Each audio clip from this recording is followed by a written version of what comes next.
Um, and the main ideas we'll be dealing with today are the centralization of the cult, apostasy and proper worship of Israel's God, and the authority of the law. Now, obviously, there is plenty of other stuff in Deuteronomy, but I think these are the ideas that lie at like the heart of the text, or at least the heart of the legal code at its center. Before we jump in, though, I want to talk about the structure of Deuteronomy as a whole. Because here, in the structure is like something of like a secret key to decoding the book. And I don't mean in like a Bible code kind of way, but a little bit. No, what we have here is it's a way of understanding the book that no one could have known about until the last 150 years or so. Starting in the middle of the 19th century or so, the world of biblical studies was overwhelmed by the sudden appearance of like huge amounts of previously unknown writing and other material from Egypt and Mesopotamia. And among the biblical texts that were forever changed by this new data, and most of them were, but high on the list was Deuteronomy. And not because we found, another law code from Mesopotamia, though obviously we did, right? We found Hammurabi and all things like that, which are very lovely and nice, but maybe shed more light on like the covenant code in Exodus than directly on Deuteronomy.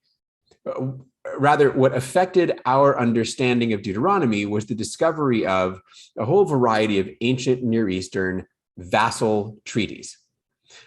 These are, as the name suggests, political agreements between a dominant party, the suzerain, and the subordinate party, the vassal.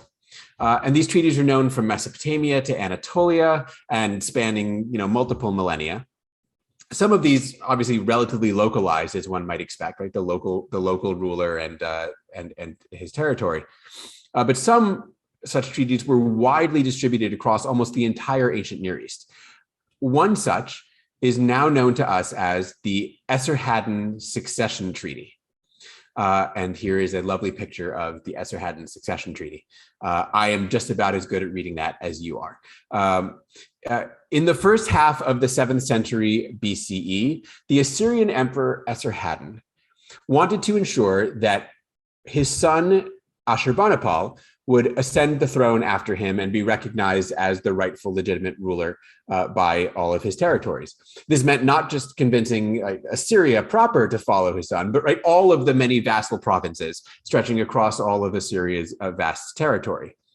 And this is why we have found something like a dozen copies of this single treaty, many stored in Assyria, although sort of sent to and signed by various vassal states, but some found in those vassal states themselves. In fact, the copy that's on the screen here is from an archaeological site in modern day Turkey, right? So in Turkey, they dug up and found this treaty sent by the king Esarhaddon in the 7th century BCE.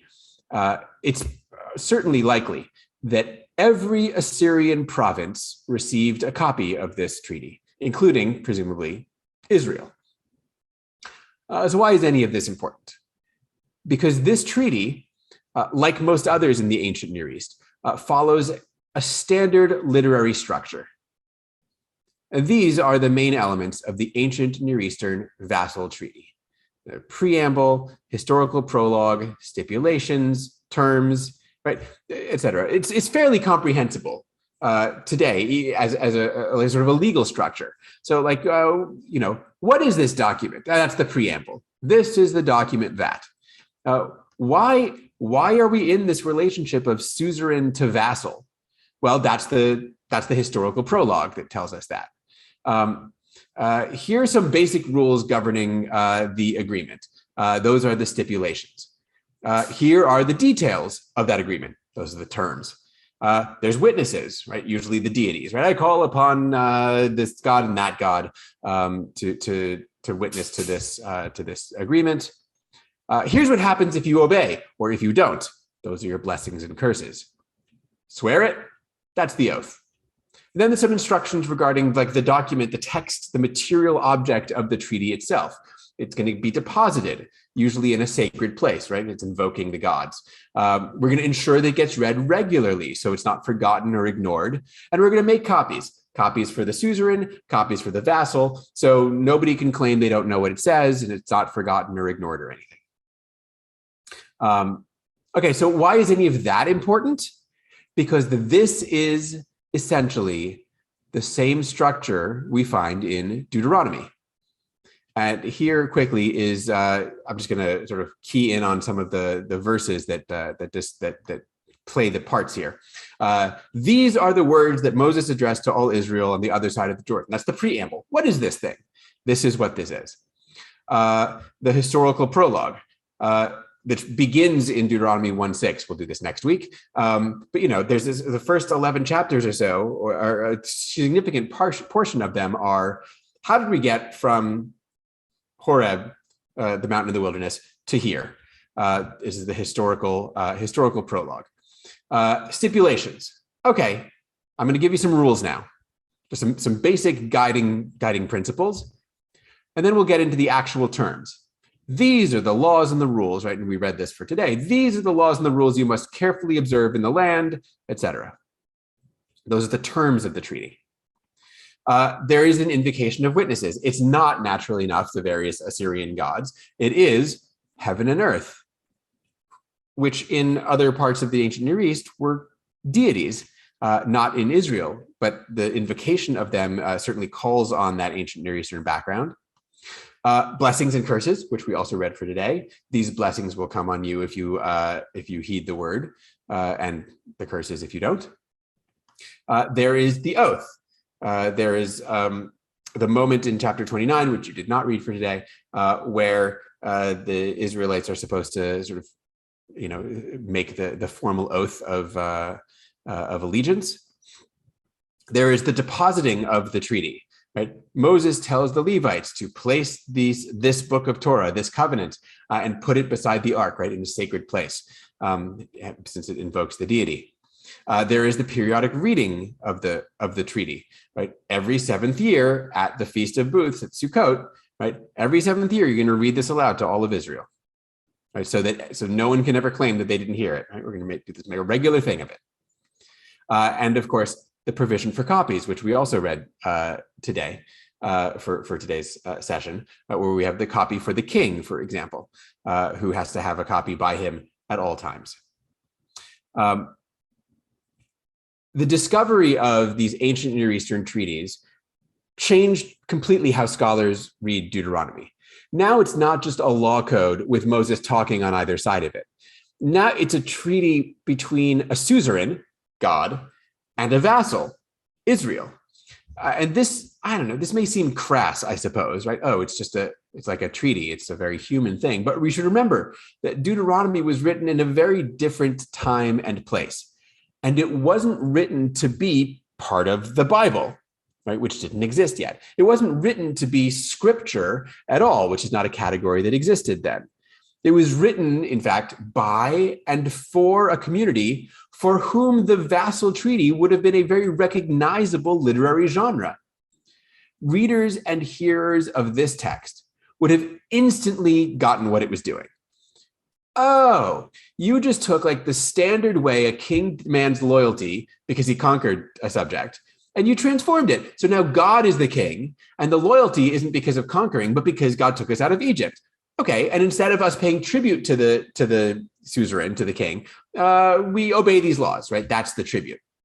Okay, so the genre of the text guides the understanding of it, right? Makes it comprehensible. In a sense, it actually more effectively communicates to the audience, at least that it was intended for. It's not, of course, required that we read Deuteronomy this way, but this is how it was written. So at the very least, this perspective helps us to understand some of the book's features as we're going through, and perhaps maybe also helps us understand the 3 main topics for today. Again, centralization, apostasy, and the text's own authority. We'll start in Deuteronomy 12, which is the opening of the laws proper. These are the statutes and the ordinances that you must diligently observe in the land that the Lord, the God of your ancestors, has given you to occupy all the days that you live on the earth. Okay, what's about to follow in the next many chapters is what you need to do once you've entered the land. Now, which law is going to come first of these many, many laws? Well, whichever one they choose, you'd think it would be relatively important. And indeed, such is the case here. First, we get a typical rejection of worship in the Canaanite manner. Right? You have to demolish all the places where the nations you're about to dispossess, and I'm using Canaanite as the blanket term for that, serve their gods on the mountains, the hills, under leafy trees. You're going to break down, so no altars, pillars, and sacred poles and idols. We don't do that. Right? Canaanites worshipped wherever they felt like it, out in the open, on hills, under trees. They used all this stuff. None of that. Okay, but what is it that we do or should do? And the answer that the text gives is not at all about the how, it's all about the where. There is only one place out of all the tribes where God will choose to put his name. Now, Deuteronomy will never name that place because Deuteronomy sort of knows its setting in the story, right? It's like centuries before Jerusalem even exists as an Israelite city. So it would be weird for it to say you put it in Jerusalem now and then have everybody ignore it until David comes along. But we know it's Jerusalem. That's what they mean. And what's being said here is that all worship of Israel's God has to happen at one location, which might seem almost natural for those of us who are used to the idea of the Jerusalem temple as the center of Israelite and Jewish worship. Yeah, of course they're worshiping in one place, and of course it's Jerusalem. But it's actually not natural at all, and it directly contradicts what Moses already told Israel directly from God back in Exodus. Right? In Exodus, it said, build an altar wherever, and I'll come to bless you there. That's the pre-Deuteronomy standard. But what could be more different from that than this? Take care that your burnt offerings, you do not offer your burnt offerings any place you happen to see, right? As opposed to Exodus, make me an altar of burnt offerings. Any place I cause my name to be remembered. Deuteronomy's not any place, only at the place that the Lord will choose in one of your tribes. That's where you're going to do all of it. Here, perhaps more than anywhere else, Deuteronomy is trying to impose something new. Israel was littered with local sanctuaries where people brought their sacrifices and prayed and celebrated. We see it in Exodus. We see it in the text we have here. We see it in Genesis, right? All over where the patriarchs found cultic sites like Bethel. We see it in the stories in Samuel, right? David goes and interacts with the priests at the temple at the city of Nob. We see it in Kings where Jeroboam sets up altars at sanctuaries in Dan and Bethel. We see it in the archaeological record. There's sanctuaries all over the place. But Deuteronomy wants to change all that. Wants to centralize worship in one single sanctuary. So if it's not an obvious thing, let's ask why. Why centralize worship? What's wrong with multiple sanctuaries? Well, there's a few possible reasons to centralize worship. There's a theological reason, right? Okay, we believe in one God, so one sanctuary, which assumes a sort of physical presence of the deity in the sanctuary, which of course is totally normal and standard for that time and place. I mean, how we couldn't have seen it any more clearly in Leviticus. So one God, one sanctuary, and also we should remember, or we should recognize that in ancient Israel and across the ancient Near East, different sanctuaries, even dedicated to the same deity, ended up claiming almost distinct manifestations of the deity. So in the archaeological record, in non-biblical texts, we have references to things like Yahweh of Samaria, right? As if the Samaritan, the sanctuary in Samaria was oh yes, here we worship the Yahweh of Samaria. Different somehow from the Yahweh of Jerusalem or the Yahweh of the south, to name other ones that are known to us. So Deuteronomy is saying, no. One God, one place. They might put it this way: the Lord is our God, the Lord is one. Like one, like literally unified, not scattered around different sanctuaries. So there could be a theological argument here. Also, or a political one. Control over the worship of the deity is a major form of political power. This is why Jeroboam in the north sets up sanctuaries to compete with Jerusalem's. This is why David brought the ark to his new capital in Jerusalem, in the city of David, in the first place, right? There's political power in having and controlling the sanctuary. Could be economic. Sanctuaries were pilgrimage sites and probably were the most significant economic centers in ancient Israel and probably across the ancient world. Centralizing all of the pilgrimage business in one place would mean immensely increasing Jerusalem's economy, right? So it's just good business. Or centralization could have been externally imposed. At the end of the 8th century, the Assyrian king Sennacherib invaded the entire Levant and conquered basically all of it, except Jerusalem, famously. And we read about this in the Bible in King Hezekiah.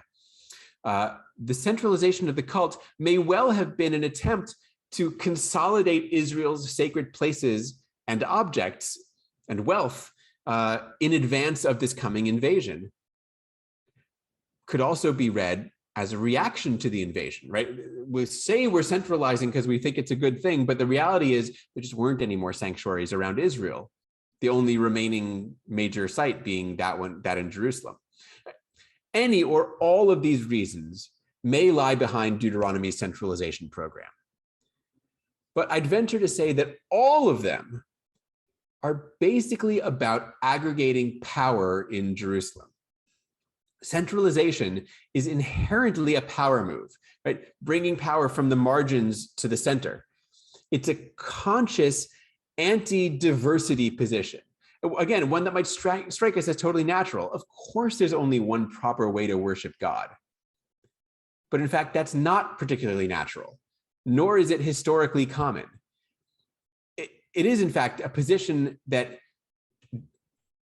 groups and individuals try to impose on others, right, to claim power and authority for their own particular beliefs and views. Right? The claim that there's in fact only one right way to do this and everything else is wrong. If you find it, I'll put it this way, if you find it unsettling when in our current political climate, some people have determined that their beliefs should become the law of the land and should be enshrined in the halls of power, then you might also find it unsettling when Deuteronomy tries to do the same. Now, I'm not going to go into details for lack of time, but this centralization move lies behind a whole slew of other legal and cultic innovations in Deuteronomy. This is really the first imagining of all of Israel sacrificing in one location. And so it's got this significant ripple effect on all kinds of things. If before this, meat consumption happened almost entirely at the sanctuary, right, as part of sacrificial feasting, right? So you wanted to eat meat, you'd come, you'd offer the particular kind of sacrifice where you get some meat back, and you'd all celebrate and eat together in the sanctuary, in the sacred space. If that was sort of how meat eating happened before this, now Deuteronomy is like, well, we can't make it so that everybody around the entire country has to come into Jerusalem just to eat meat. Tell you what, we'll let everybody eat meat whenever they want to, not like sacrificing it, but you can kill an animal and eat it whenever, right? What we call profane slaughter as opposed to sacred slaughter, right? The killing of animals for food in a non-sacrificial context. Deuteronomy is like, okay, go ahead, right? Because the reality of centralization is, if we get rid of all of the local sanctuaries, how are people going to eat meat? Previously, all of the festivals occurred in the local sanctuaries, right? According to local agricultural calendars. Right? Your whole village would come at whatever day, but it was a local celebration. Now, though, one sanctuary, so festivals now all occur on a national scale. Everybody comes to Jerusalem. If previous to Deuteronomy, the Levites were the priests at local sanctuaries, if that was their role and job, centralization has essentially put them out of a job. Right? The local sanctuaries no longer exist. So what are all these Levites going to do that were so happily employed up till now? Well, Deuteronomy says, now you can come to Jerusalem to serve there if you'd like to, right, at the one central site, or you can choose not to. In any case, in Deuteronomy, Levites have suddenly become part of the socially vulnerable population of Israel. Right? It routinely refers to widows and orphans and Levites as members of society the rest of Israel has to care for. These are like, I chose three major ones, but these are some of the ways that centralization reshapes, at least conceptually, reshapes sort of Israelite society. With that in the background is sort of this centralization as an undercurrent of almost everything Deuteronomy is interested in. I want to jump ahead to Deuteronomy 20, which is a set of laws regarding warfare. And although I do appreciate the first paragraph of the chapter, which is the law that allows those who have a new house or vineyard or wife, or who are simply afraid to go back home and not fight with the rest of the army, I like that. That's very nice. My real concern is with the next part, which is how to treat those cities that you go to war against. And the rules may seem fairly standard, at least at first. Okay, when you draw near to a city to fight against it, offer it terms of peace. Right? So the first thing you do is you offer it a deal. And if it accepts and surrenders, okay, then all those people have surrendered to you and you can now sort of use them as forced labor. And if those peace offerings are not accepted, well, then of course you take it by force. Like none of this is new. This is kind of how war has always worked, right? If it doesn't submit peacefully, but it comes out to fight, then you besiege the city and then you kill all the men and then you take everything, right? You take the women and the children and the livestock and everything else and you have a great time with it, right? It's yours. Again, we might be like a little morally repulsed by it, but this really is how war has worked for most of human history. It's all simple enough. But then there comes a caveat. Everything that we just said is about war against towns that are far from you, right? Foreign nations. When you're fighting against the Canaanites, that is, the towns of those peoples that the Lord your God is giving you as an inheritance, the Canaanites, when you're fighting against them, no terms of peace, no besieging. It's total destruction, right? You shall annihilate them. This is what in Hebrew is called cherem, or sometimes in English, it's always translated badly. It's sometimes called the ban. Proscription is another word for this. The rules for cherem are laid out in Deuteronomy 7. Maybe we'll get to them next week. But it's basically pretty clear here too. It's total annihilation. Everyone, men, women, and children, everyone is killed. No one survives. All the livestock are killed, right? So no spoils for you. Right? We can say plenty about the morality of this. Obviously, what's being described here is quite literally genocide, especially because it even like names the peoples, right? The Canaanites, the Perizzites, the Hivites, the Jebusites, wipe them all out. Men, women, children, and everything they have. It's genocide. So we could talk forever about the morality. I want to concentrate instead on the rhetoric. In the context of the story world, right?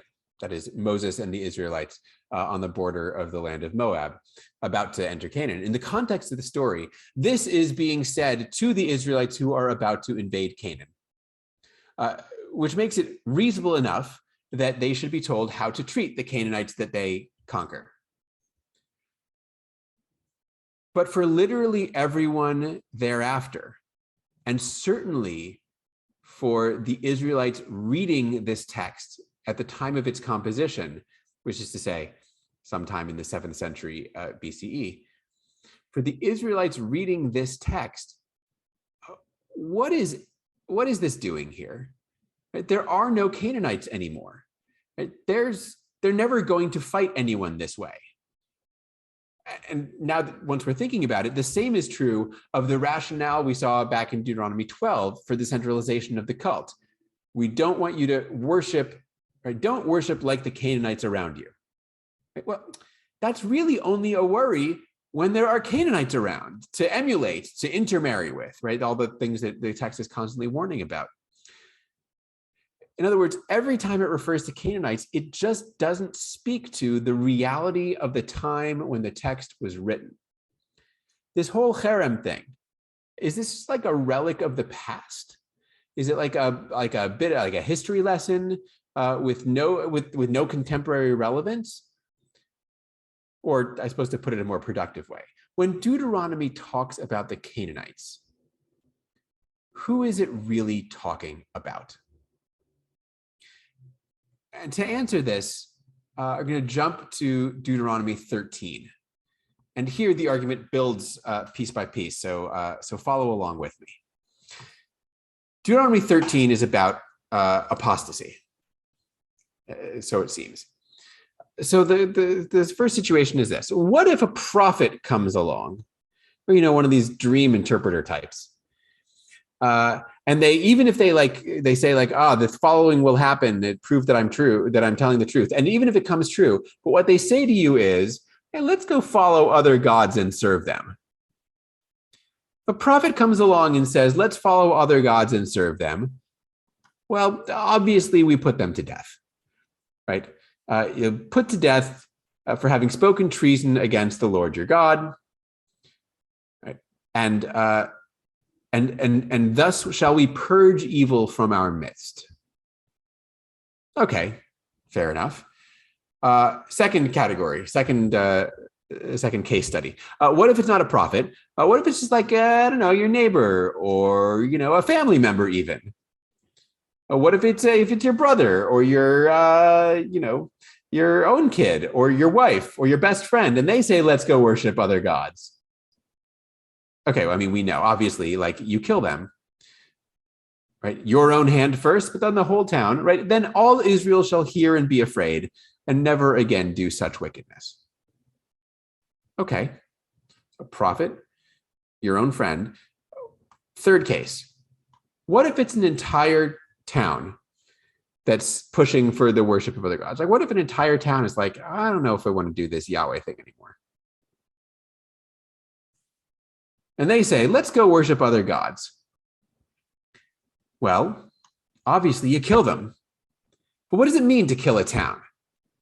What it means is cherem, which is here the word that's rendered in this translation as utterly destroying it, right? That's the cherem word, right? The ban, the prescription, the utter and complete annihilation. Which is to say, the same cherem, the same utter destruction that is designated for the Canaanites upon the initial conquest of Canaan, right? The Canaanites with their terrible worship practices and their idolatry, right? That same practice is also designated for Israelites who look to worship other gods.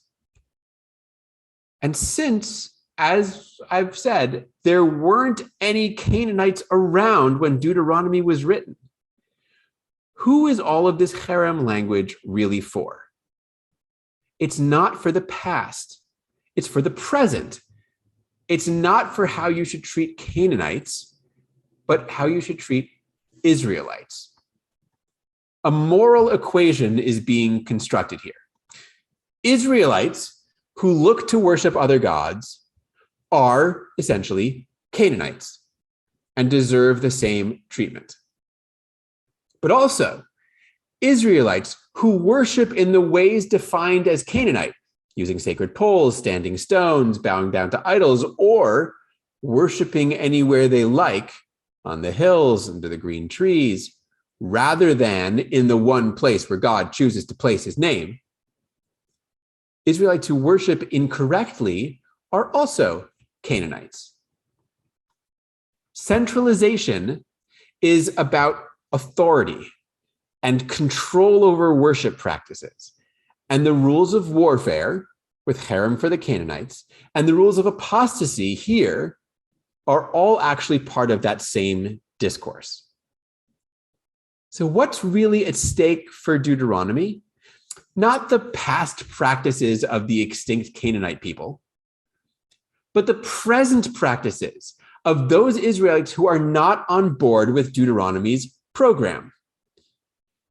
Deuteronomy uses past-facing rhetoric, right, looking toward the Canaanites, to defame and to other those in its own day who disagree with it theologically and politically. Right? Remember the language of, right, and so you shall purge evil from your midst? Right? I have to tell you, that language feels really familiar today, right? We have to purge evil from our midst. Right? And on top of that, Deuteronomy is, as I said at length earlier, it's using treaty language. So take this chapter, Deuteronomy 13, and replace worship other gods. Hey, let's go worship other gods with, hey, let's pledge allegiance to a different king. And it still makes all the sense in the world. You might think this is totally natural. Of course, Israel should worship Israel's God. But it's framed even in the very literary genre employed, that is the vassal treaty, in coercive terms. This is a suzerain speaking to a vassal. There's a power dynamic. There's always an implicit threat involved, but there's an explicit threat as well. You follow me or you will die. Right? And this law in Deuteronomy 13 empowers Israelites to police other Israelites. Did you see your neighbor acting not faithfully to Yahweh? You are empowered by this law to go ahead and kill them. Deuteronomy is often claimed to be, and truly it is, something like a constitution for this new political entity, which is the people of Israel. That's how it presents itself. I think that's what it's meant to be. It is a constitutional in that sense.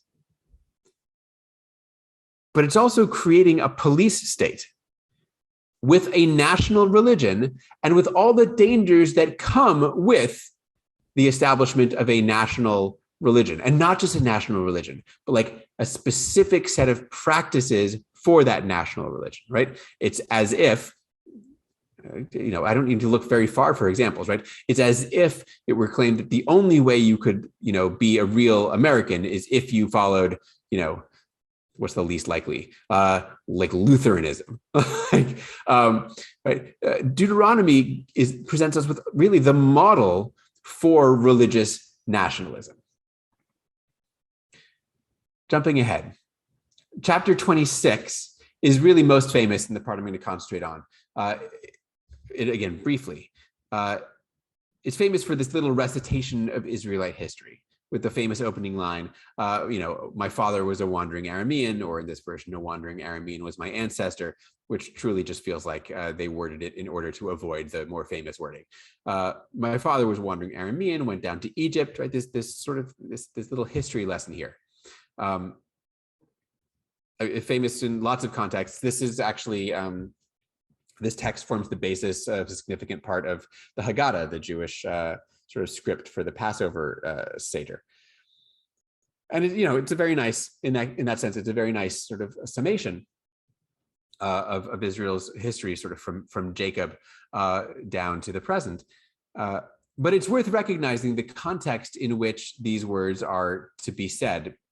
This isn't just sort of a for fun recollection of the past. This is each individual Israelite's declaration of obligation to God. This isn't a celebration, though it takes place at a festival. It's a recognition of dependence and subservience.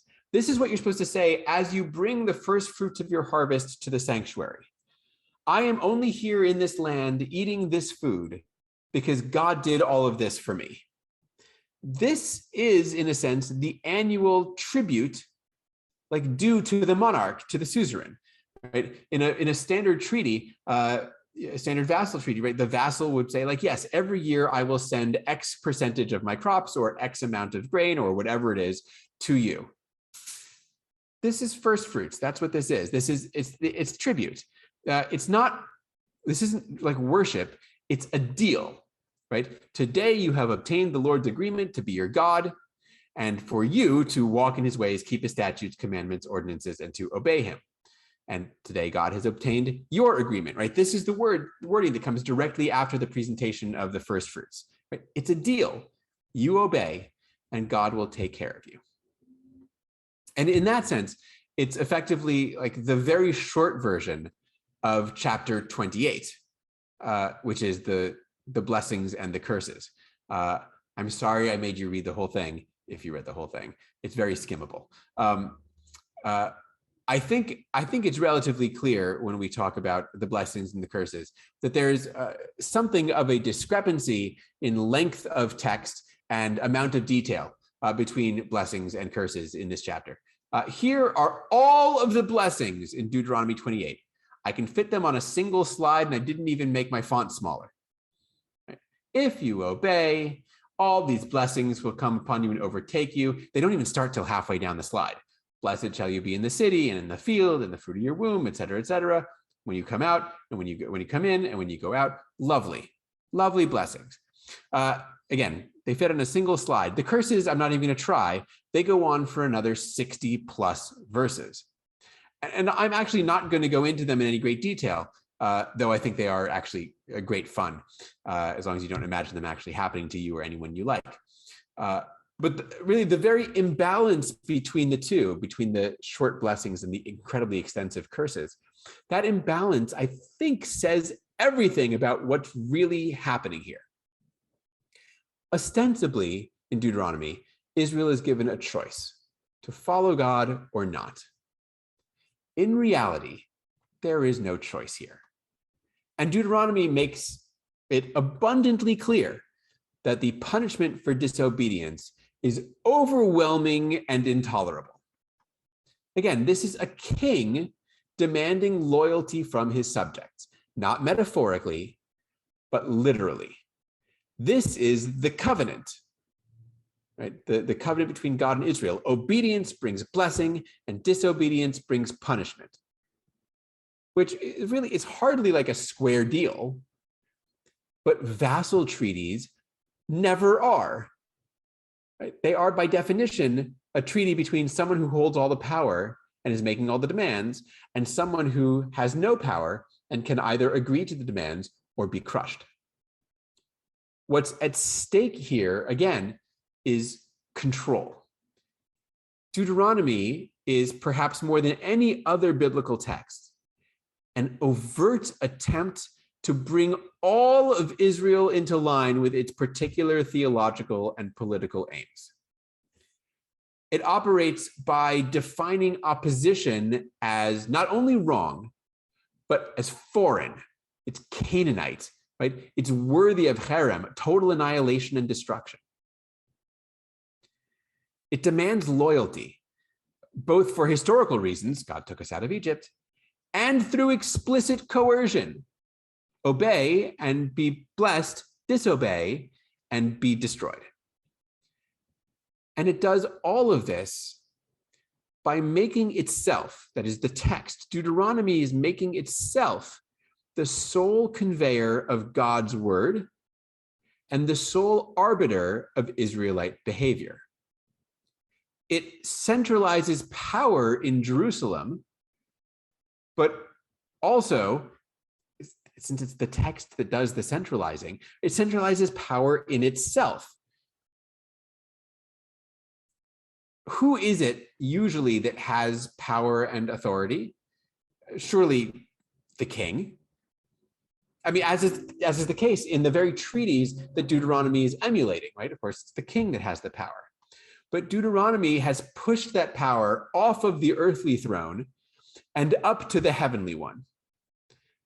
And again, in declaring itself, Deuteronomy, the text itself, to be the medium through which God's desires are known, it takes that royal power and bestows it on itself, which we can see, I think, in the last text that I asked you to read for today, which is Deuteronomy 17, sort of square in the middle of the laws.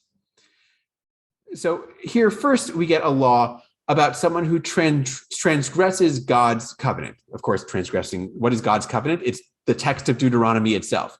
What about somebody who decides not to listen to this law that I'm giving you right now? Obviously, that person is put to death, right? And with language that we've seen before, right? To purge the evil from your midst is what it comes next. Right. So yes, if somebody disobeys this law, we're going to kill them because disobeying is evil, right? And we're going to kill them to purge that evil from our society. Then we're told that if there is a difficult judicial decision, that it should come to the priests and the judge, right? The people who are at, where else? That centralized sanctuary, right? You shall immediately go up to the place that the Lord your God will choose, where you'll find the priests and the judge, and they'll announce to you the decision. And you obviously have to obey them. You have to carry out the law fully. Do not turn aside from it, either left or right.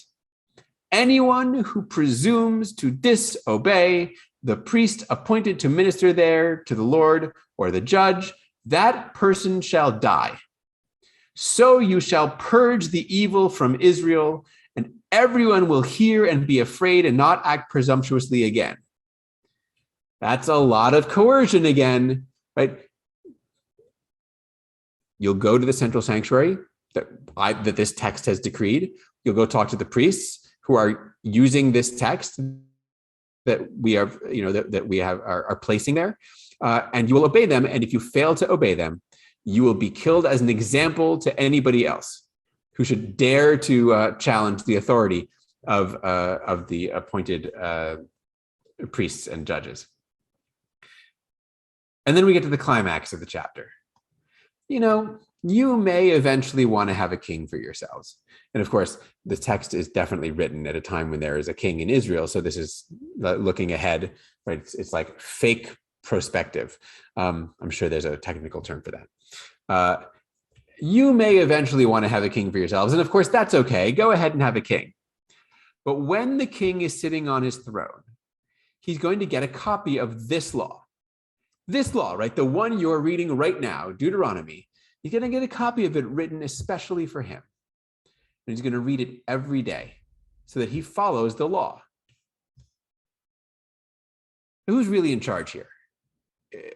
This isn't the king determining and administering justice. This is the king subordinate to the law, which again makes great sense to us, but we live in a democracy where our lawmakers are in fact subordinate to the law. We're supposed to be. Right? This is, in its historical context of monarchy in the ancient Near East, totally revolutionary. Deuteronomy has replaced the king with Yahweh in its treaty structure, and it's also replaced the king with itself as like the ultimate source of political and theological authority. It's a constitution, but in a sense, it's also like a revolutionary manifesto. It's an attempt to dismantle the normal power structures and recenter them on itself as a text. It demands centralization of the cult in Jerusalem and of theology in its own laws, right? No more everyone doing what they want. Now we do this. It demands loyalty and obedience, both to Yahweh and to its own laws. It sets out an agenda that must be followed or the consequences will be dire. Everything about Deuteronomy, and uniquely so, and we'll see more of this next week, but everything about the text is self-promoting and self-promulgating and self-aggrandizing. It's like truly, I love Deuteronomy. I'm writing a commentary on it right now. I love it. It's a remarkable text, but I like legitimately, it is the text that I think has set the agenda for religious nationalism ever since.